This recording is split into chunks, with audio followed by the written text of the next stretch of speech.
eaten your fill, at least for breakfast. It was a delight to have you guys, to host you all last night, and I'm very excited for an incredible round of talks today.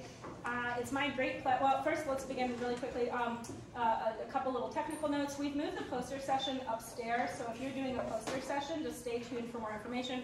We're going to put the posters along the walls here, so if you have one, we're collecting them. Sarah's sort of collecting them back there in that corner, and we'll have some time to put those up before lunch.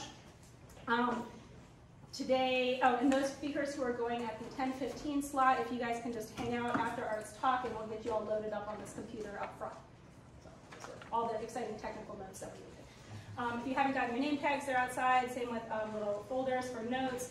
If you don't have a name tag with a lanyard, we do have sticky notes, note tags, so please put your name on that so we all know who you are, because we would like to say hi. So without further ado, it's my great pleasure to introduce the first invited speaker for today, Art Raney. Art is the James A. Kirk Professor of Communication at the School of Communication at Florida State University. He earned his BA and PhD from the University of Alabama and his MA from the Southwestern Seminary. So when we were thinking of speakers to invite for this project that is funded, as you know, from the Templeton Religion Trust, I thought that really there's no better person than somebody who combines understandings of religion and theology with media entertainment than Art. That is actually what I said to you when I invited you. That was pretty much your word. Pretty much exactly the same words. But I think also when we think about scholars who work and are doing really exceptional and interesting work in the area of inspiration, transcendence, and media entertainment, Art obviously immediately comes to mind. He's an expert on the ways that media moves us, and recently concluded a 3-year project on media inspiration and self-transcendent emotions that was funded by the John Templeton Foundation. Now, as a personal note, when I think of people who inspire us, Art immediately comes to mind. I was just talking with Matt in 2008, which was my second year as a grad student here at Michigan State University. Matt's second semester as a master's student. Our advisor, Ron Tamburini, ran a seminar course on media entertainment theory. And this was an incredible opportunity. Ron, it just blows my mind that this was available to us as graduate students. He invited top scholars from across the realm of media entertainment to come and either give talks here at Michigan State or to come to our class and give, at the time they were Skype talks, not Zoom talks. But it was really, I mean, honestly, not to put too much on it, but I mean, that was 16 years ago, and it was clearly a trip. Was it 16? Did I do that math? 14. Yeah, 14 years ago. I thought it was 2006 when I first did this. 14 years ago, an incredibly transcendent experience. Obviously, Matt and I are still in the area, still working on similar topics. So if you think about, really points of inflection in your scholarly career, this was really a big one for the both of us. And Art was a huge part of that. I still remember your talk, which was about schema in media entertainment and how do we judge what's right or wrong in fictional worlds versus the real world. And the fact that I remember it for 14 years can show you just how influential these kind of talks can be, particularly for graduate students who are trying to figure out what they want to study for the rest of their career. So without any further ado, I have a huge thank you for Art Raney for coming and doing this talk, and I hope he is as inspirational for you as he was for me. You're way too kind. Thank you. Thank you. I remember his dissertation. Exactly. And now for the rebuttal. No, thank you, Allison, for inviting me and for working together with Murray and Carl and others to put this all together. It's a fantastic event and something that is very near and dear to my heart and intellectual background. And so I'm really stoked to be a part of it. I've been trying more and more to embrace technology. Oh no. Oh, there it is. Okay. Open science practices. So the slides here are available to you through this QR code as well. More importantly, for those of you who are not in media psychology, the reference list that I will quickly be going through. So if you want to grab the slides now, you can. I'll put the QR code back up later, and you can get that. It's an Open Science Foundation repository. So I was also going to use this as an opportunity to say I work for the state of Florida at Florida State University, and we're contractually obligated to say something positive about Disney, and every time we do. So my talk today is going to kind of be like I'm going to a little bit serve like the mirror from Snow White, right? My goal is to kind of hold a lens up on kind of the way that morality has been evaluated by media psychologists over the past 40 plus years. But I'm also going to talk about it and give my own comments about things that I think we can do right. There are other things that we can study. And the mirror does say, Ron Tamburini, you are still the finest in the land. So, in many respects, right, this tradition of media psychology, what we call media psychology, today originated in what for the longest time we refer to as the media effects tradition. And to a certain extent, the entire set of questions that began being asked in the 1920s about the role of film in the lives of individuals has been a moral enterprise, right? Because the concern has been about how media might be a cancerous force in society, corrupting young children and leading them to lives of juvenile delinquency, right? So in many ways, the entire media effects tradition is kind of morally inflected, but specifically today, what I want to focus on is the way that morality, as we've been examining it really since the 1970s, has a role in the selection of media, the reception of media, as well as the reciprocal effects following, particularly entertainment content. That's been what I focused on most of my career, and so I'm going to kind of speak to that. But before we get there, what I'd like to do is I had a lovely chat last night with folks at the distillery. Thanks, that was a fantastic event. And a boy from the South likes barbecue, so. So right, we began talking, and one of the first questions was, so what is morality? And I thought, well, wait. So I would like to kind of say from my perspective, and right from, I would say our perspective, I think it's shared by many of the media psychologists in the room. When we think about morality, right, we think of it as a system from a functional perspective, right? As a rules, sets of standards that is used to guide our daily life, but that it arose from an evolutionary perspective because as primates, things got more scary, and so we had to hang out together, right? And so in doing so, we had to live in communities and not be selfish in those communities, right? And so we think from an evolutionary perspective that morality as a set of standards to guide our lives really comes out of our need to live together, right, in communal sharing. And I'm focusing on this because the way that I want to talk about morality in media really kind of comes back to this, right? So ultimately, group benefiting behaviors are what are praised, and our selfishness as a living organism. All living organisms are selfish for life. And so what we have to do is suppress our selfishness because the needs of the group are greater than the needs of ourselves if we're going to perpetuate that group. And so the function of morality from that evolutionary perspective is that it's for group maintenance, right? It allows us to live together in social situations. In doing so, right, as these inclinations further evolved, it boosted the role of empathy, right? Empathy, we think, is innate, in particular from a caregiver perspective, to be able to take care of an infant child. A parent has to have a desire to see that child live, right? And we think that's an innate characteristic. But we also think that from that grew, as we grew and lived more in groups, that expanded into needing to understand the emotional lives of other people, right? And so empathy kind of grows out of that set of situations, right? So currently, right, there have been dozens of approaches to understanding from a moral psychology perspective what morality really is. Of course, today, morality, at least the most widely accepted version of it in moral psychology, is the moral foundation theory, where morality is seen as an intuition.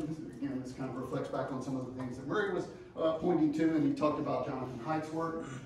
These are 5 domains that are thought to be the basis of all morality and cultures around the world. I'm just going to say, here's moral foundation theory. I know there are other people are going to talk about it later today, so I'll let them talk more about moral foundation theory. But this is our understanding that morality in general, as we live it in our life, is more these gut reactions that we have to moral situations.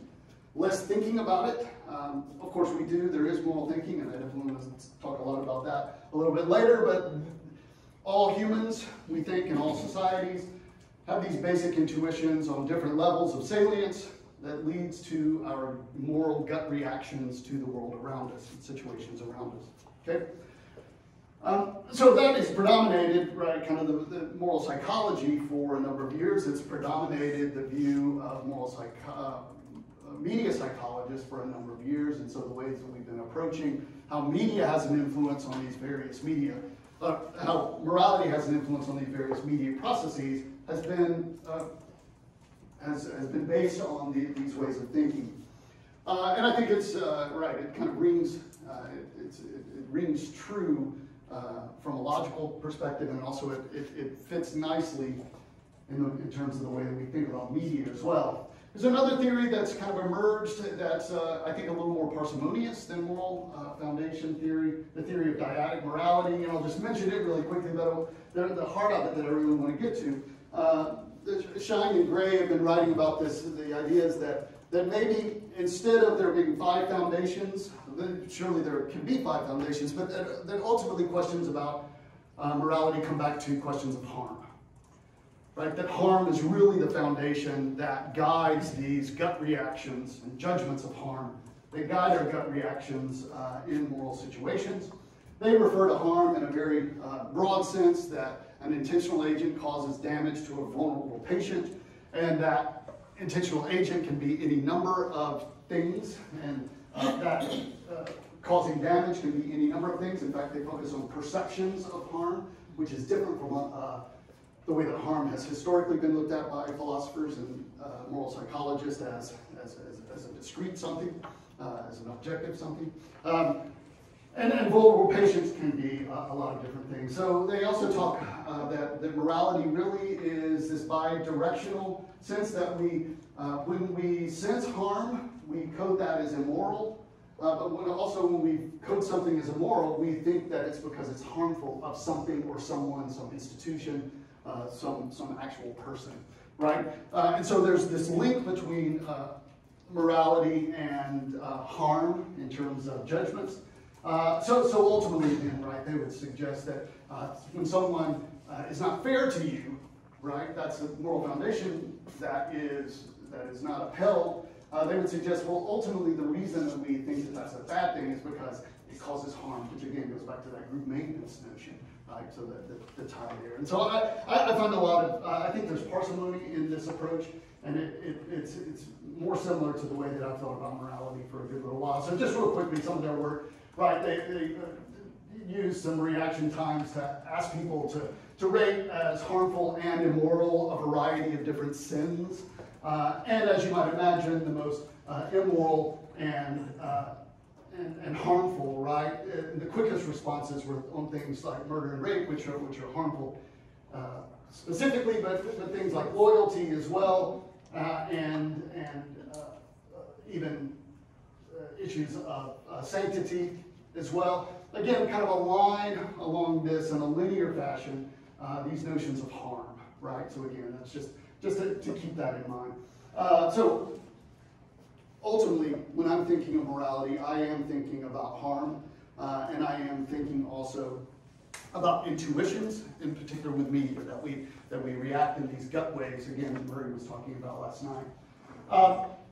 Specifically, when I'm talking about morality, and I'm talking about what I'm going to talk about, and I'll start talking about what I really want to talk about, this is kind of setting it up. Right? So when I'm thinking about narratives in terms of morality, I think that if a narrative involves some notion of conflict, that it makes a statement about morality at some point. And that morality is really focused on justice, right? And again, that points back to that notion of harm as well. So I think all media texts can serve as statements about morality if in any way they have the nature of conflict in the midst of them. And so my real interest, my keen interest, is how media texts perhaps prime us to feel morality, but that ultimately how it leads us to think about morality. So I'm much more interested in downstream processes.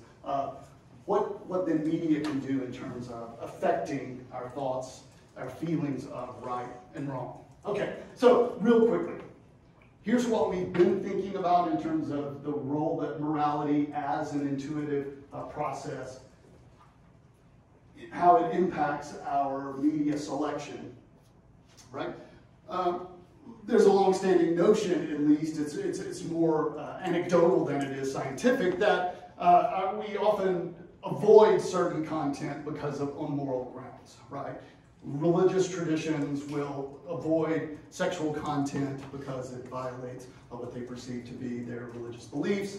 Raney did a piece several years ago on reality television and found that people avoid it because they thought it was manipulative and didn't like, which again points to some moral concerns. And so some people avoid media violence because they feel like that it violates their sense of harm and care, right? And so there's a selective avoidance of media based on our moral considerations. But also, of course, we selectively perceive content, and we seek it out because of the salient moral foundations that we have, as we'll talk about here in a minute.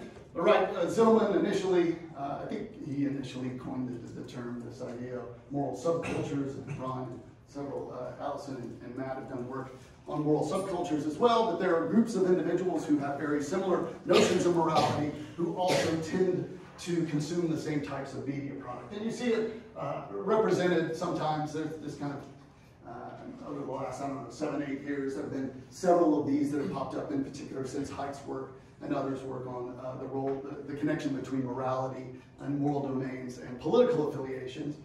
Right, but several of these kind of, this is a study particularly that looked at, name your five favorite television shows right now, and they also measure political affiliation. And we do see that it breaks out, not perfectly, not always but there are differences in terms of what people consume based on their political affiliation, which we know to be tied to some moral concerns.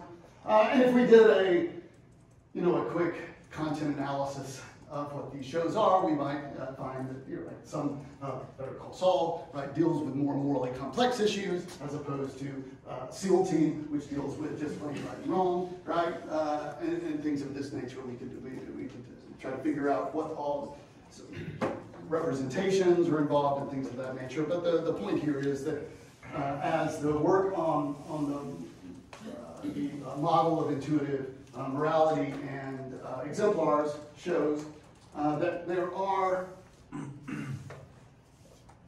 these general patterns that we see based on the intuitions that individuals have that are most salient to them. They seek out media fare, which seems to support those moral foundations, right? And again, the work that Ron and Allison and others have been doing shows empirical evidence for this, that when we consume, right, the first kind of step is when we consume media, the representations in there make certain moral intuitions more salient in connection with the representations there, right? And that those then get reinforced, and ultimately leads us to select similar fare out in the future. There's also, right, it goes along with, there was some evidence that immediately after consuming certain types of content that reinforces certain types of moral foundations, that we want to consume more of that fare as well. So both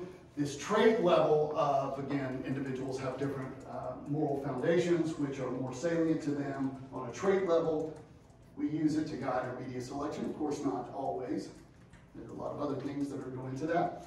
But we tend to seek out fare that that deals with content related to those moral intuitions that are salient to us. And also, when we're consuming it, that entertainment fare and those moral foundations become more salient, we want to seek them out immediately as well. So we know that moral salience can promote attraction to media content as well as avoidance of media content. But we also know that moral salience in and of itself, right, that I value harm and care, right? I value care, I value harm, right? I value care, right? Or I value loyalty on some particular level. That doesn't necessarily represent what my moral values are, right? What my stance on abortion is, right?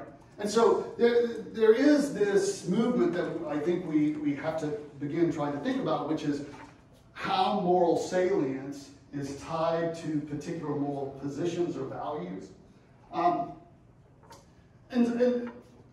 we can do that, right? We have done that through some of the work that's been done in our field, because we know that selection isn't always consistent with our moral positions, right? Now again, I'm differentiating here positions, which are the particular attitudes that we have about certain moral situations, moral issues in society, that being differentiated from morality salience, right, which are these 5 domains, right, that speak of broad issues.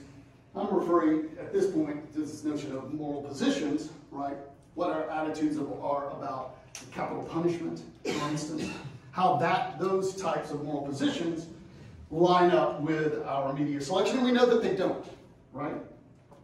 We know that they don't, and we know that there are a lot of content that represents. Yeah. I was just going to do a quick clarification. Yeah. So I just want to make sure I understand what part of media is moral in this case, because the example of the TV shows is sort of like the themes that the characters are grappling with. Right. The example of the reality shows is more like the producers of this show are engaging immorally. So is this, yeah. Is it both or either? Is there we tend to, that's a great question, right? And the example from Nabby's piece is probably at the best. We tend to grapple with the former rather than the latter, right? So it's the actual manifest content.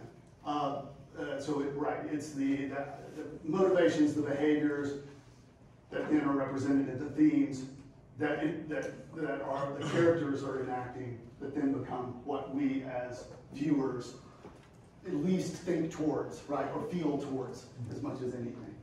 Yeah. Thanks. I apologize for the misclarification. Right. So, right, we know that we often consume media fare that does not align with our that often shows quite, in stark terms, violations of the things that we hold near and dear to our heart. And so, one of the things that we've wrestled with in media psychology is why. Like, why do we seek out media content that seems to violate, right, often in the themes, often in the representations,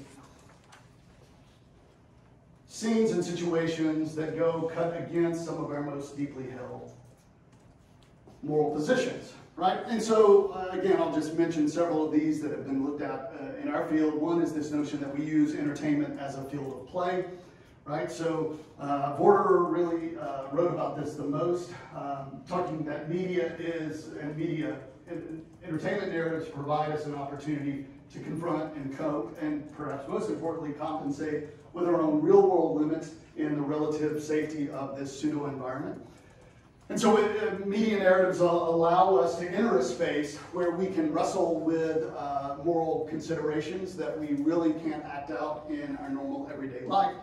And again, Peter's notion of play here focuses on this compensation, right? That it's compensatory, that it helps satisfy this need that we have as we'll talk here in a second, live in a world in which perhaps some of our more innate desires, I'm going to kill you, right, can't actually be meted out in society, right? And so both Allison and Matt have written specifically about this moral sandbox idea that media gives us a place to go in and play with these variety of ways of thinking about right and wrong and harm and care and loyalty in ways that we can't actually play them out. Perhaps we can, but we can go to these spaces sometimes in really direct ways through video games, other times in more kind of perceived ways through film and novels, television, right? But the media provides us this place in which we play with our moral considerations. So it's one of the reasons, right, why we think that we seek out narratives in which, again, that openly and unabashedly violate or present situations that violate our moral considerations. There's also a long set of research on how, or at least ideas about how, we seek media out, in particular harm narratives out, because we have this deep-seated notion for the restoration of justice. Right? There's some research that's come out in the last several years that perhaps we have this innate need for justice. There's this particular study with 6-month-old children who witness a fight between two people and someone intervenes or doesn't intervene, and the child actually approaches and deals with the person who, right, shows more concern and compassion with the individual who intervenes as opposed to the one who doesn't, which has led Koji and others to question, is this an innate need that we have, or does a sense that we have of justice? Regardless, there's a fair amount of research dating back to the 60s and boosted in the 70s that looks specifically at this belief that individuals have in a just world, right? And more so than a belief in a just world, it's the hope for a just world, right? That there seems to be in all of us this desire for everything just to be fair, or at least fair for us, right? What we consider fair, but that the world should be a place where people are given a fair shot, that everyone is treated equally, that we should all, right, and who that all is, right, and fits into that all is a question we'll deal with later, but that we have a sense that, and a hope for, a desire that the world will be an equitable and justice-filled place. And so what some have suggested is that we consume media narratives because while we have that hope for justice, we know that we live in a world that is ultimately unjust in so many ways, whether it's directly to us, but to other individuals. And so because of that, we're always in this state of frustration about life is just not fair, right?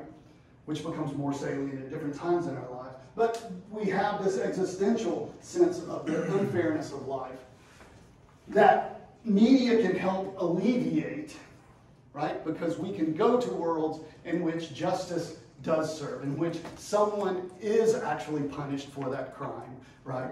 Or the jerk really, the bully does get punched in the face at the end, and right, the nerdy kid wins out, you know, right? All of this sense. And so others have pointed that this is another reason that we seek out media fare, in particular violent media fare, is because it presents us with a place where justice can be restored, and that ticks this kind of belief in a just world or hope in a just world box for us, thereby satisfying that need. Another is this notion of moral orientation. Allison has written some about this a while back. And that's this notion that we all have their moral perspectives, and again, our moral values. This is kind of or at least the early days of intuition thinking, but we all have our moral values, and we hold them, right, like our attitudes. We hold these positions because we think they're right? But we know that we might not be right, right? And so one of the things that we're always attempting to do as social beings is to compare ourselves with other people and to try to suss out the extent to which we are in line with the thinking of those around us. So we use media fare as a way to do that, to fine-tune and more finely tune our moral positions. So we see how others act out, think about, live inside a world in which those moral positions that they hold, perhaps that are counter to ours, how others react to them, what ends it leads to for them. And so therefore, it helps us to think through our own moral positions and, see, I was right all along, right? And so it helps us better fine-tune our own moral positions, and in so doing kind of helps reduce our moral uncertainty, right? And so some have argued that this is one of the reasons, again, that we seek out media fare. That doesn't necessarily match up with our belief system. Others have, just real quickly, the last point, others have talked about moral superiority. There was a set of research that was done several years ago about talk shows, right? Like the Jerry Springer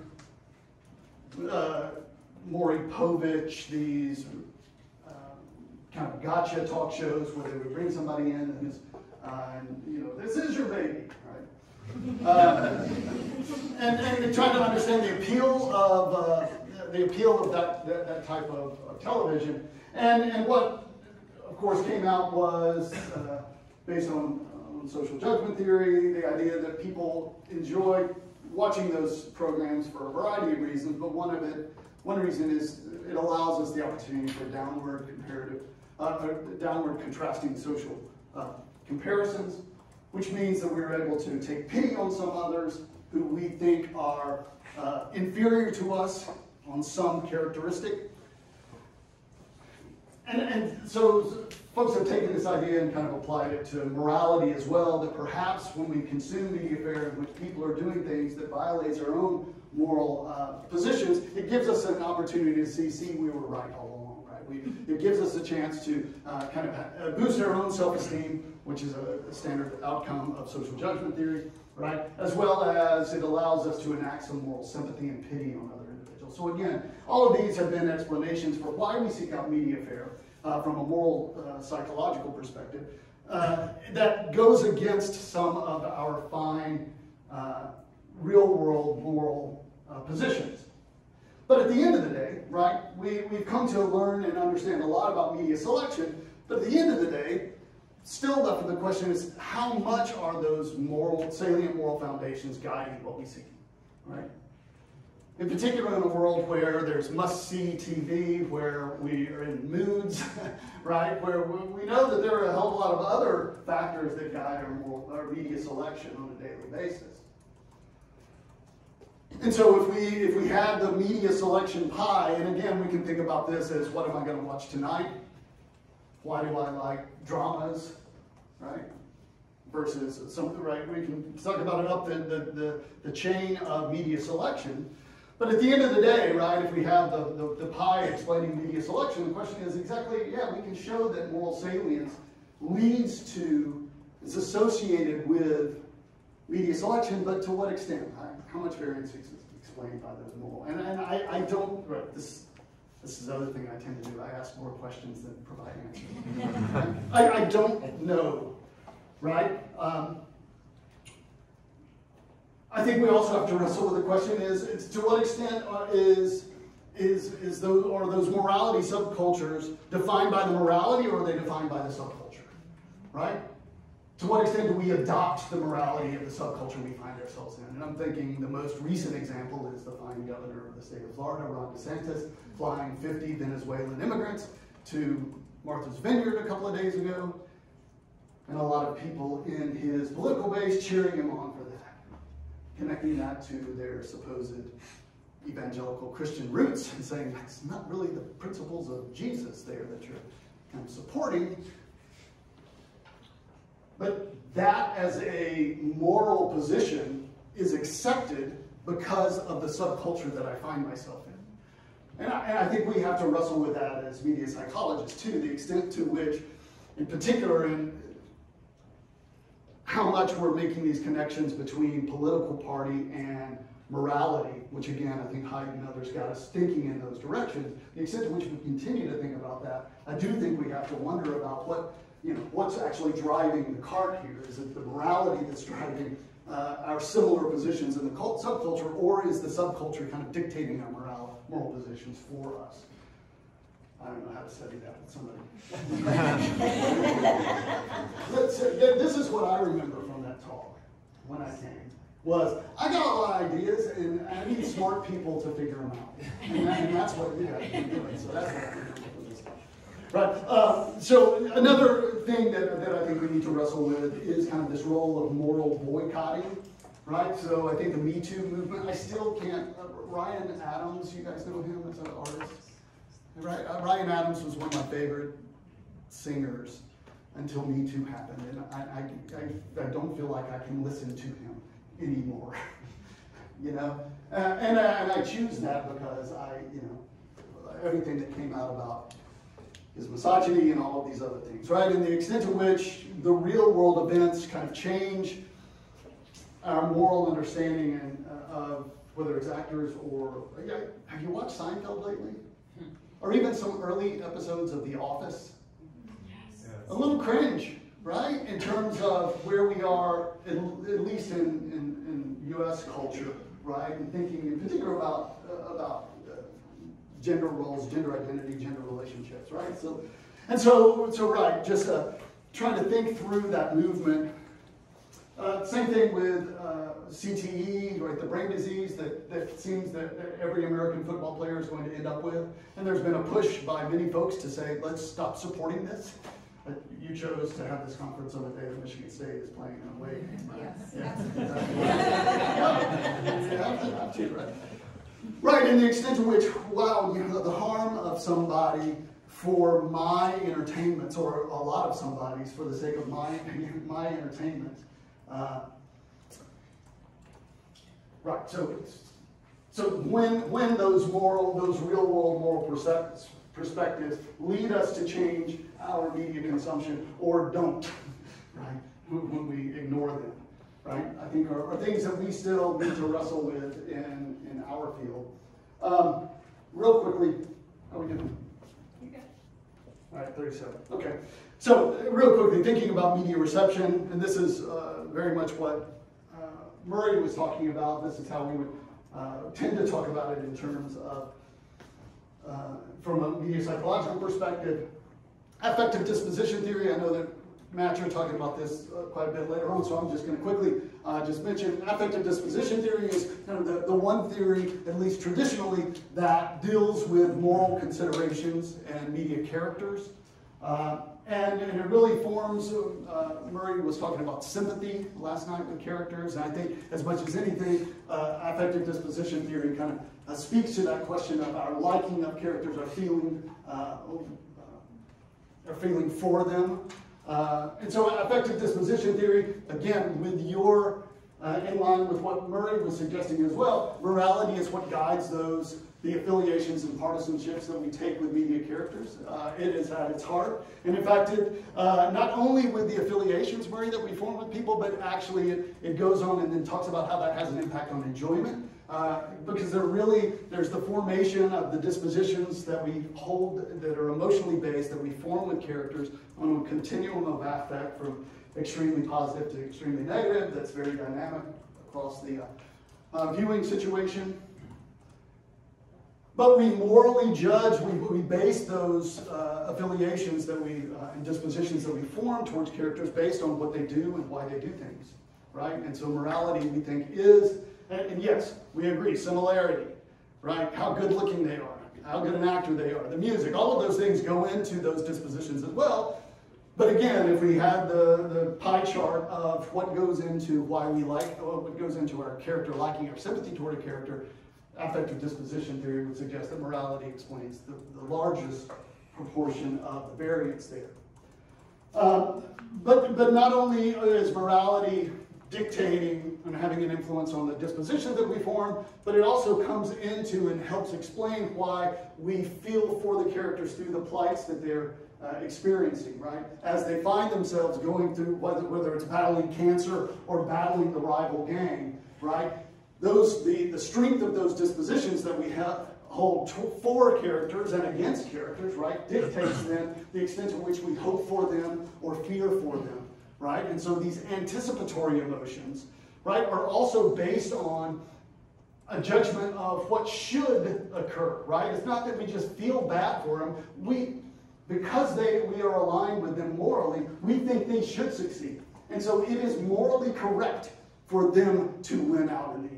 Right? It's morally wrong for them to be killed here, right? And so these anticipations, these hopes, suspense is ultimately based on a moral consideration of the oughtness of the activity or the unfolding plight. So morality comes in here, and then ultimately the expectations that we form about what this resolution, whether it's a particular episode in a series or an entire film, right? The expectations that we form about the outcomes, again, are based on our sense of what should happen, right? And affective disposition theory talks, now I haven't too much of. You were going to save me so much time. Okay. 36 slides to get through. So. Right, so then ultimately our expectations are also based, or judgments of enjoyment and appreciation are based on the extent to which what is presented matches up with our expectation.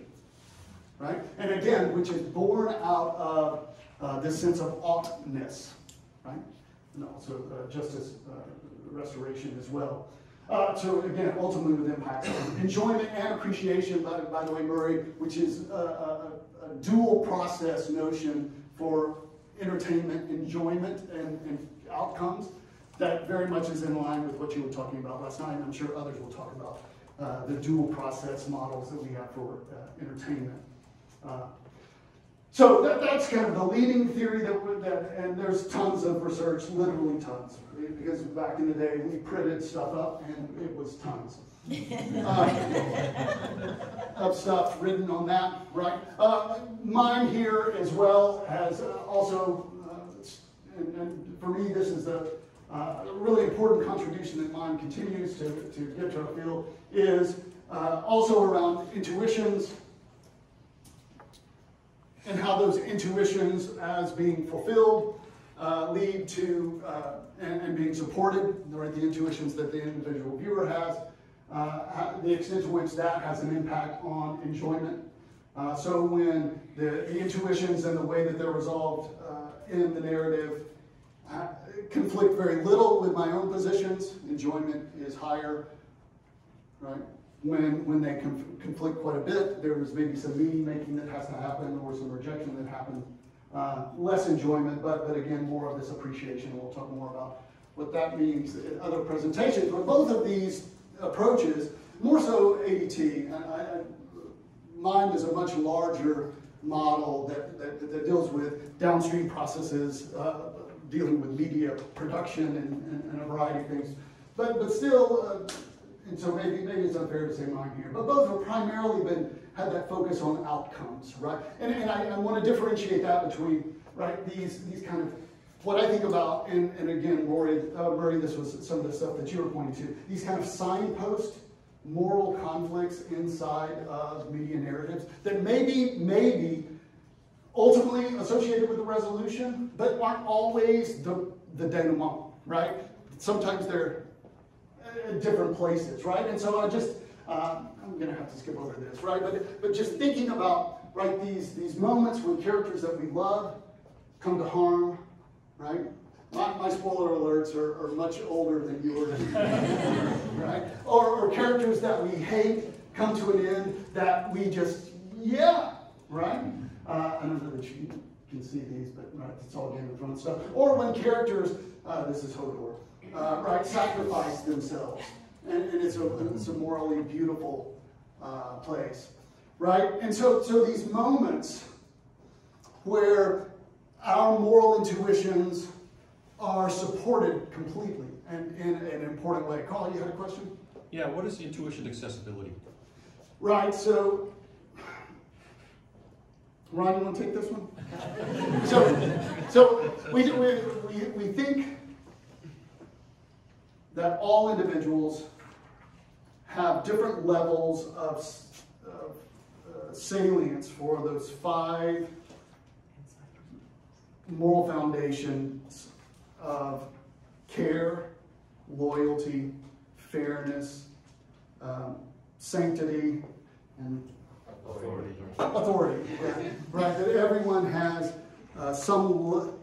right? We all have dialed in our systems. Some of those are more important to us. So when we see moral conflict, some of us between loyalty and harm, some people are more likely to side with the solution that leads to less harm, while others are more loyal, right? And so the accessibility, it's not important. It's just the ease in which it comes to mind. Exactly. Well, but both of these things, right? We think that. I think I'm reading your work right here, Dave. Right. The more that we encounter those things, the accessibility increases. And so there's self-knowledge of your own position on this. Yeah, whether it's self-knowledge, because I don't think we would suggest that it's contemplative process, right? That it's an automatic process. Right. Right. Yeah, no need for introspection, right? Right, so there are these moments, right, that lead us to have these very strong upholding of our moral positions, right? That I think and Murray, this goes back to what you were talking about last night, that we then contemplate later. And those, I don't think we've talked about those enough in moral psychology, right? What are those signposts that have maybe little to do with enjoyment, maybe a lot to do, but the ones that lead us to morally think later, right? And this is right, I don't know that you can see this particular image, but it's the scene in The Godfather 2. Again, this is nearly 50 years, so not really a spoiler, right? But it's the scene where Michael, the Godfather, Don Corleone, finds out, after having expected another son to be a part of his empire, he realizes and he thinks that his wife has had a miscarriage, and now she's mad at him because he put too much pressure on her, and that led to the miscarriage. But she tells him that she had had an abortion, right? And it leads her to hit her, and it's, to me, the most violent scene in this entire movie. But thinking about individuals with high salience for care, how that then gets played out in this particular scene, right? Care for Michael. You've broken his heart. He's a good Catholic boy. You just killed his son, right? Care for Kay. She's been under this oppressive, maniacal, right, self-centered man who's been completely self-serving. Care for the child. Care for the family. Right? And I don't know that we've differentiated those moral positions, right? And how then a scene like this for an individual who's high on care salience integrates this scene into their moral thinking, right? And the statement that it makes about morality.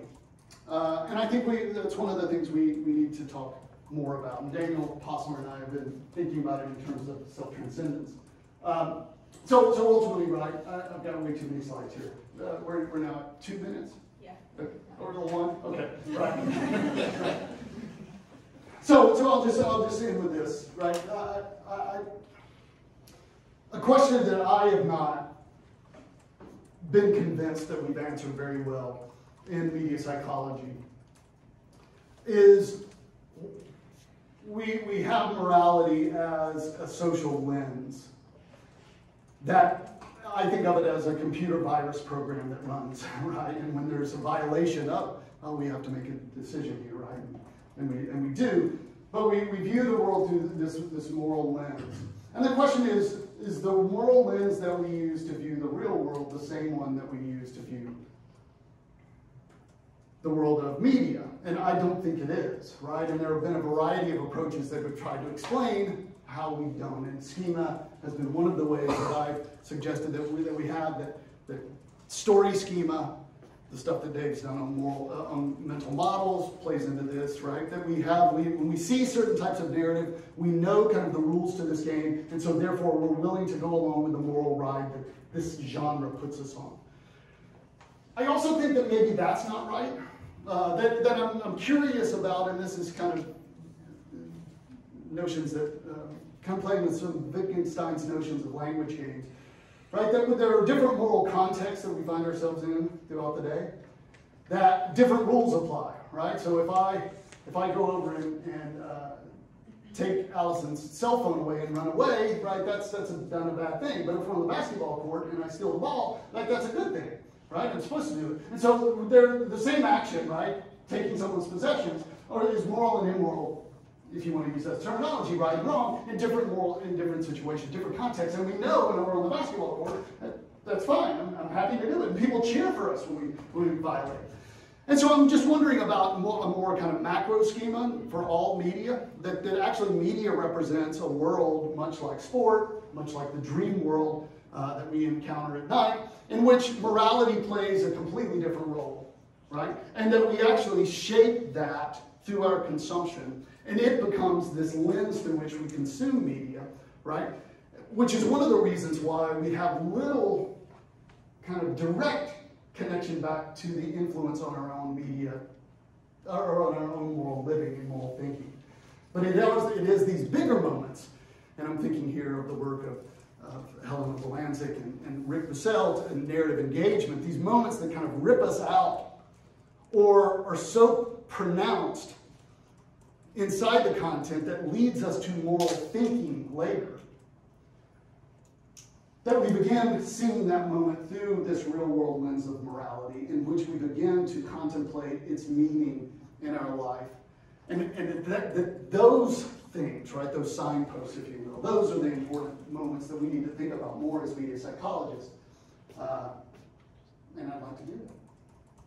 I'm going to stop.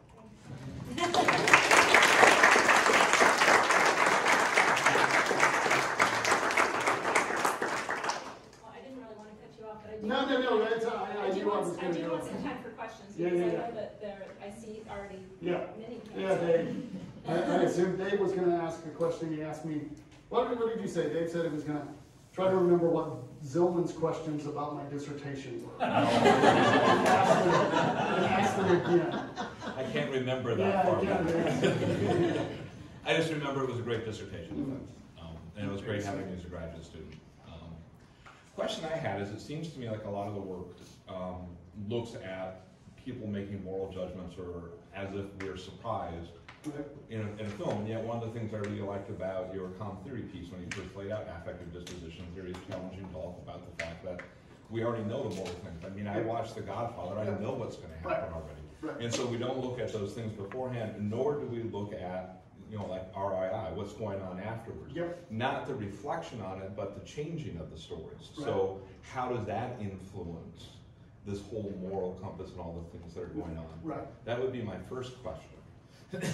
I'll ask you the other one later on today. No, well, I mean, I'm in complete agreement with you, and that's this notion that I have about that we put on this lens of media, this kind of media-specific lens, that we're not surprised, right? We know the rules of the world, right? And so it's really those moments, I think, of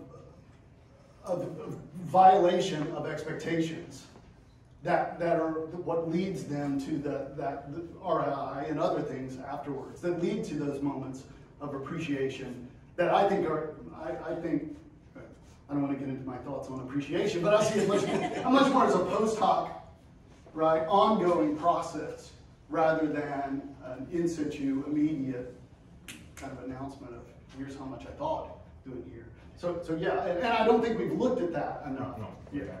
I mean, to me, it's more, of course, I'm going to look at this from self-determination theory, but it's more afterwards, I change the story, how competent I am, how much autonomy I have, and then downward social comparison. Yeah, no, I think so, but I also think part of that is because we don't teach, right, kind of humanistic and logic in elementary schools anymore, so people don't necessarily think about these questions that much unless they're primed to. But I do think, right, it goes beyond.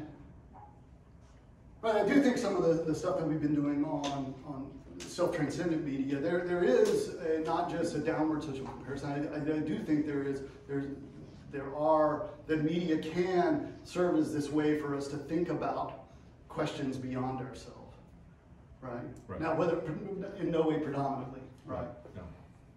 I don't know that that's an answer to your question. Ron, I'm shocked. Do you have a question? Just a quick comment. Something you said again, a copy, where you suggested that morality is different in the real world and fiction, and I'm not so sure that I think about it the same way. Yeah, I knew you wouldn't. Even you, I know. No, and I don't think morality is different per se. I just think the way that we process and think and feel through it. And that's what I still question. Yeah. Okay, and the reason that I question is that your example of, oh well, if I steal on the basketball court, or I steal somebody's drink, one's moral, one's not. But that's, to me, they're not the same kids. You said they're the same act, and to me they're not. And really the difference is what things exemplify in these different contexts. Because in fiction, this one act might exemplify a harmful motive, but in the real world, that same act might exemplify something else. So I do think there are differences, and in how we make moral judgments in the real world and in the fictional world, but I don't think it's because we're processing and thinking about morality differently. It's because the acts exemplify different things in the real world and in the fictional world. In the fictional world, we've learned that this type of act can exemplify a joke. It's not really a serious harm, right? So we have learned what they exemplify, and they exemplify different things in the real, but in those contexts where they exemplify the same thing in the real world and the fictional world, and there are many of those, then we respond exactly the same way to them. I don't disagree with any of that, and I think we're using different language to describe the same. Sometimes it's just the language. I think yes. Right, because I would suggest that that process of encoding what the examples are, right, is a part of developing that lens through which. I want to thank you. Art and I argue all the time. Sometimes it takes us an hour to figure out we're just using different words to mean the same thing. There's a few minutes this time. We're getting better. That was therapy session today. And no, I did not break Ron's foot. That was not me. Yeah, exactly.